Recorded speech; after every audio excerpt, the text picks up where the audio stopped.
Hello and welcome to BoI Weekly. I'm Kaide Alayande. One of the hallmarks of a versatile company is one that continually scans its environment and constantly repositions itself to maximize opportunities presented within the sphere in which it operates. That is the story of Momas Systems Limited. Incorporated in 1995 as a computer maintenance, training and engineering company, it later became a purely metering and information technology solutions provider in the electricity subsector. Now, it has become a major local producer of electricity meters, specializing in automated meter reading (AMR) and advanced metering infrastructure (AMI) technologies, providing solutions to electricity distribution companies (DISCOs), both at home and abroad. Come with us as we visit the Momas Systems facility along the Lagos-Ibadan Expressway to see the impact of the Bank of Industry's intervention. The chairman, Momas Systems, Mr. Kola Balogun, says the Bank of Industry made all the difference. The agricultural sector due to limited processing and preservation capacity. This results in high food prices and food importation, with its attendant effects on the nation's foreign reserves.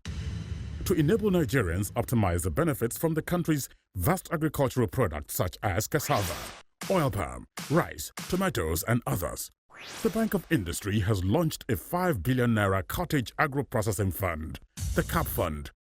Customers can access the fund to establish plans to process our various agro-produce into food products or intermediate raw materials for industries at a single-digit interest rate of 9% per annum. For more information on the CAP Fund, please visit www.boinigeria.com/capfund. Bank of Industry, developing Nigeria's agro-processing industry through the CAP Fund.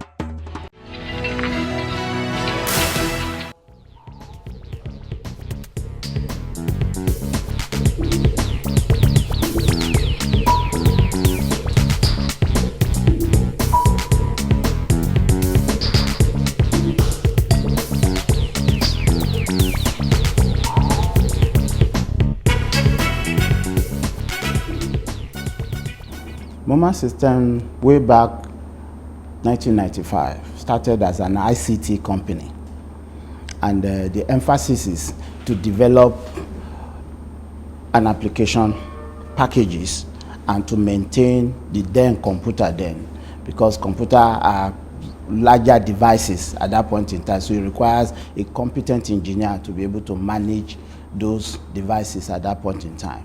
And we are positioned to address some of the challenges facing the computing industry at that point in time. The same thing that led us to the issue of prepayment when they're now conducting a pilot scheme of a prepaid in NEPA then at Island District. They were looking for a competent engineer that will be able to sustain and manage the backbone of prepayment metering, which is computing essentially. And I was choosing to be the best because I was able to repair the then faulty database at that point in time.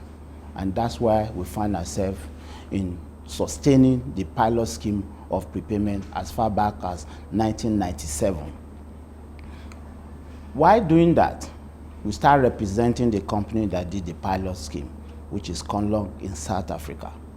And having represented them very well, having learned so much about the entire concept of prepayment, when the project is now being under a new phase, and it was a new phase of leadership, I think it was President Olusegun Obasanjo then, that said, let us expand the scheme of this pilot scheme of prepayment so that we'll be able to generate enough revenue on the downstream, because there was a lot of revenue leakages on the then NEPA then. So they are looking for devices that will be able to guarantee cost recovery, which is basically prepayment meter at that point in time. And they now brought in a lot of players into the scheme, but have been very consistent in terms of sustaining the ideology of prepayment at that point in time. Granted, you designed the software for the pricing, Now, what are those factors that determine how pricing is set and what determines what you impute into the system? Let me explain what the prepayment technology is all about. The whole idea of prepayment is that they want to give control over whoever is using the meters, so that when you pay, you will be billed according to what you have paid for. And the setting of the tariff depends what tariff do you want to charge. So we go into the database and set up the tariff structure that is approved by the then whatever authority, whether NEC or the PAC at that point in time. So we set up the tariff and they charge you, the meter charges you exactly what you are consuming per kilowatt hour. That's what determines the tariff. But there are various technology when it comes to the ideology of prepayment. We have the smart card and we have the keypad called STS. So we have two types of technology, but today I think we have stayed with STS technology, which is the numeric type of prepaid meters. You have gone through quite a number of interesting milestones in the entire journey of Momas Systems Limited. Now, how have you been able to secure funding for those various milestones? When we started 1997 especially on the pilot scheme of prepayment meter,